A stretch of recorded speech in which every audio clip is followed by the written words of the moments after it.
Alright, so my name's Johnny Briggs. I'm a brewer here on the Mobile Brewery with Alexander Kieth. What we're showcasing today is how we're brewing the single hop Cascade Ale. This is our brew house system here.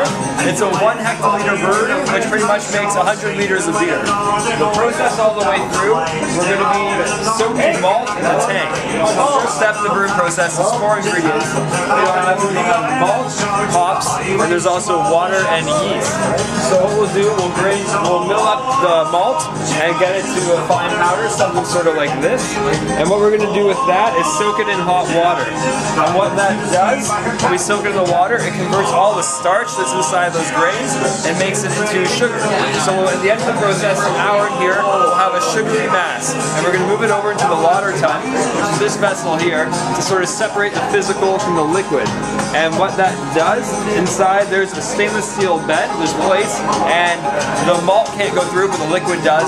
We'll run it on a cycle, and as you do that, the grains actually compact down and make a little, its own natural filter pretty much.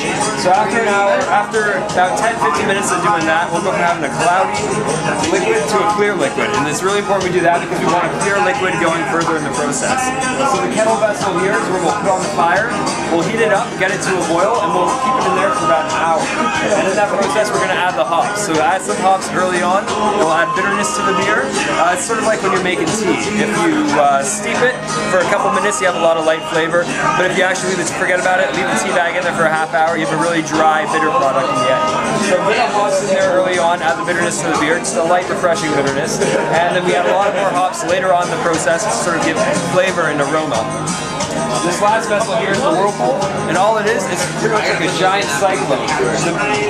The wort comes in through here on a tangent, and it spins around. And as we cycle it, all that spinning motion, it makes all the hops that we added in earlier settle down to the bottom, and so that we don't get them further in the process. So this is where it stops here for the Mobile Brewery. But in a proper brewery, the only stage that you wouldn't see is chilling the beer down.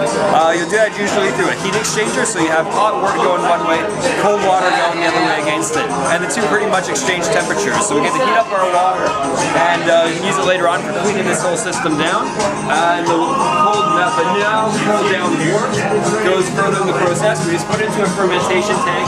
You'll add your yeast, and that's pretty much it. You leave it there for a couple of weeks. The yeast do all the action.